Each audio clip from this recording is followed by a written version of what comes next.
Hello everyone, welcome back again to my YouTube channel pharma solutions में हम फिर से वही एमसीक्यूज़ डिस्कस करेंगे वेरियस फार्मासिस्ट एग्ज़ाम के लिए, जीपैट के लिए। तो यही उम्मीद से मैं अपने क्वेश्चंस की सीरीज़ स्टार्ट करती हूँ कि आपकी जो प्रेपरेशन अपने एग्ज़ाम के लिए अच्छी चल रही होगी और आप बहुत अच्छे से पढ़ रहे होंगे। तो आज के जो क्वेश्चंस मैंने सिलेक्ट किए हैं वो बेसिकली हैं फ्रॉम बायोकेमिस्ट्री। तो जो फर्स्ट है digestive tract of cell is, जो डाइजेस्टिव ट्रैक ऑफ सेल है उसे क्या कहते हैं? पेरोक्सीसोम्स कहते हैं, लाइसोसोम्स कहते हैं, गोल्गी अपरेटस कहते हैं या एंडोप्लाज्मिक रेटिकुलम कहते हैं। तो जो डाइजेस्टिव ट्रैक्ट है सेल की उसे हम कहते हैं lysosomes. Next is an example of glycosaminoglycans is, glycosaminoglycan की एग्जांपल क्या है? इसे म्यूकोपॉलीसैकेराइड भी कहते हैं और इसे हम हेटेरोपॉलीसैकेराइड भी कहते हैं। तो जो ग्लूकोजा अमीनोग्लाइकन है इसे हम म्यूकोपॉलीसैकेराइड भी कहते हैं और हेटेरोपॉलीसैकेराइड भी कहते हैं। तो इसकी एग्जांपल क्या है? हाइलुरोनिक एसिड है, सेलुलोज है, स्टार्च है या इन्यूलिन है। तो इसकी जो एग्जांपल है दैट इज़ स्टार्च नहीं है, this is a homopolysaccharide. Cellulose homopolysaccharide है, इन्यूलिन भी होमोपॉलीसैकेराइड है। इसकी जो एग्जांपल है दैट इज़ हाइलुरोनिक एसिड। ये बेसिकली कार्टिलेज ऑफ बोन्स में प्रेजेंट होता है। All are example of aldoses except, इनमें से सभी एल्डोजेज हैं सिर्फ एक को छोड़ के। वो कौन सा है? Galactose, glucose, fructose, mannose. तो इसमें सभी एल्डोजेज हैं सिर्फ एक को छोड़ के, वो है जो फ्रक्टोज है that is कीटोज। Next is identify the glycoprotein which provide protection against infection. कौन सा ग्लाइकोप्रोटीन है जो इन्फेक्शन की अगेंस्ट प्रोटेक्शन प्रोवाइड करता है? कोलेजन, फिब्रिनोजन, इम्यूनोग्लोबिन और सेरुलोप्लाज्मिन। तो जो प्रोटेक्शन प्रोवाइड करता है अगेंस्ट इन्फेक्शन वो ग्लाइकोप्रोटीन है, गैस कीजिए आप लोग सभी लोग। तो वो जो प्रोटेक्शन प्रोवाइड करता है इन्फेक्शन के अगेंस्ट उसे हम कहते हैं इम्यूनोग्लोबिन। कोलेजन क्या है? ये है हमारा स्ट्रक्चरल ग्लाइकोप्रोटीन। फाइब्रिनोजन ये क्लॉटिंग में होता है और सेरुलोप्लाज्म है, ये है transport glycoprotein. Next is apoptosis is called as, apoptosis क्या होती है? Proliferation of cells means multiplication of cells, programmed cell death, function of lipids है ये या नन ऑफ दी अबव। तो जो एपोप्टोसिस है this is programmed cell death. Apoptosis को हम क्या कहते हैं? Programmed cell death.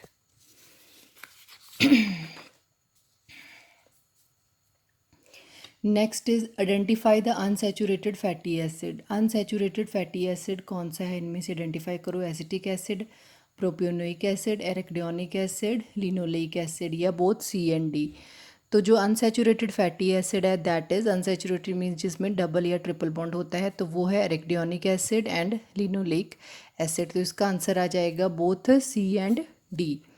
Next is the number of milligram of potassium hydroxide required to hydrolase 1 gram of fat और ऑयल। कितने मिलीग्राम पोटाशियम हाइड्रोक्साइड हमें चाहिए हाइड्रोलाइज करने के लिए 1 ग्राम ऑफ फैट और ऑयल? उसे हम क्या कहते हैं? आयोडीन नंबर कहते हैं, एसिड नंबर कहते हैं, स्पोनिफिकेशन नंबर कहते हैं या रिचर्ड मिसल नंबर कहते हैं। तो जितने हमें पोटाशियम मतलब हाइड्रोक्साइड चाहिए हाइड्रोलाइज करने के लिए 1 ग्राम ऑफ फैट को, उसके हम कहते हैं स्पोनिफिकेशन नंबर। एसिड नंबर होता है न्यूट्रलाइज करने के लिए कितना हमें पोटाशियम हाइड्रोक्साइड चाहिए टू न्यूट्रलाइज। रिचर्ड मिसल इसमें जो वॉलेटाइल हमारे मतलब होते हैं ऑयल्स उन्हें निकालने के लिए होता है। Next is passive diffusion requires dash energy. Passive diffusion में कौन सी एनर्जी चाहिए? लो, हाई, नो एनर्जी या इलेक्ट्रिक एनर्जी। तो जो पैसिव डिफ्यूज़न है उसमें हमें कोई एनर्जी रिक्वायरमेंट नहीं होती है, तो no. Next is chaulmoogric acid is carbohydrate, protein. जो चालमुग्रिक एसिड है वो कार्बोहाइड्रेट है, प्रोटीन है, फैटी एसिड है या स्टेरॉयड है? तो जो चालमुग्रिक एसिड है वो है साइक्लिक फैटी एसिड। ये इसे हम यूज़ करते हैं in the treatment of leprosy. Leprosy की डिजीज़ में हम चालमुग्रा ऑयल यूज़ करते हैं। तो जो चालमुग्रिक एसिड है that is cyclic fatty acid. Next is cyclopentanophenanthrene ring is present in. जो साइक्लोपेंटेनोफिनेंथ्रिन रिंग है वो किस में प्रेजेंट होती है? स्टेरॉइड्स में प्रेजेंट होती है, कार्बोहाइड्रेट्स में प्रेजेंट होती है, प्रोटीन्स में होती है, या नन ऑफ दी अबव। तो आई थिंक ये आप सभी को पता होगा, जो साइक्लोपेंटेनोफिनेंथ्रिन रिंग है वो प्रेजेंट होती है in the steroids. I hope आप सभी लोगों ने सही सोचा होगा इसका आंसर। इतनी प्रिपरेशन आप लोगों की अच्छे से चल रही होगी। तो next question is identify the essential amino acid among the following. इनमें से कौन से एसेंशियल अमाइनो एसिड्स हैं? ट्रिप्टोफैन, थ्रियोनिन, मिथ्योनिन, या ऑल दी अबव। तो जो एसेंशियल अमाइनो एसिड्स हैं इनमें से वो हैं ट्रिप्टोफैन भी एसेंशियल है, थ्रियोनिन भी एसेंशियल है, मिथ्योनिन भी एसेंशियल है। तो ये हैं all the above. Essential amino acids कौन से होते हैं? Essential amino acids are those amino acids जो हमारी बॉडी सिंथेसाइज नहीं करती, हमें बाहर से लेने पड़ते हैं। उन अमाइनो एसिड्स को हम एसेंशियल अमाइनो एसिड्स कहते हैं। अमाइनो एसिड्स 3 टाइप्स के हैं, एसेंशियल, सेमी एसेंशियल और नॉन एसेंशियल। जो नॉन एसेंशियल है वो हमारी बॉडी में होते हैं। Next is Hopkin cold reaction is a colour reaction for. Hopkin cold reaction किसकी कलर रिएक्शन है? Proteins, carbohydrates, lipids, glycosides. तो जो हॉपकिन कोल्ड रिएक्शन है ये बेसिकली कलर रिएक्शन है for proteins. Next is keratin of hair and nail is an example of dash protein. जो हमारा केराटिन होता है, केराटिन हेयर में जो प्रेजेंट होता है, नेल्स में प्रेजेंट होता है, वो कौन से प्रोटीन की एग्जांपल है? ट्रांसपोर्ट प्रोटीन है, हार्मोनल प्रोटीन है, कॉन्ट्रैक्टाइल प्रोटीन है, या स्ट्रक्चरल प्रोटीन है। तो जो keratin of hair and nails है that is an example of structural protein. Contractile protein में आते हैं हमारे 2, एक्टिन एंड मायोसिन, और ट्रांसपोर्ट प्रोटीन्स में आते हैं हीमोग्लोबिन्स। हार्मोनल आपके लिए होमवर्क है, आप मुझे बताना कि हार्मोनल प्रोटीन्स की कौन सी एग्जांपल है। भाई होमवर्क आप ज़रूर मुझे बताया कीजिए, जो मैं आपको क्वेश्चन पूछती हूँ उसका आप प्लीज़ कमेंट ऑन करके नीचे आंसर ज़रूर दिया करिए। ये आपका, इससे आपको एक पॉइंट अच्छे से क्लियर हो जाएगा। और non protein moiety called prosthetic group is present in. जो नॉन प्रोटीन मोइटी है जिसे हम प्रोस्थेटिक ग्रुप कहते हैं वो किस में प्रेजेंट होती है? सिंपल प्रोटीन्स में प्रेजेंट होती है, डिराइव्ड प्रोटीन्स में प्रेजेंट होती है, कंजुगेटेड प्रोटीन्स में प्रेजेंट होती है, या नन ऑफ दी अबव। जो नॉन प्रोटीन मोइटी है वो प्रेजेंट होती है in the conjugated proteins. Non protein moiety जिसे हम प्रोस्थेटिक ग्रुप कहते हैं वो होती है इन द कंजुगेटेड प्रोटीन्स में present. Next is glycogenolysis occurs in. Glycogenolysis होती क्या है? Glycogenolysis is basically break down of glycogen. ये किस में होती है? Lysis means break down. Pancreas में होती है, लिवर में होती है, गाल ब्लैडर में होती है, या किडनी में होती है।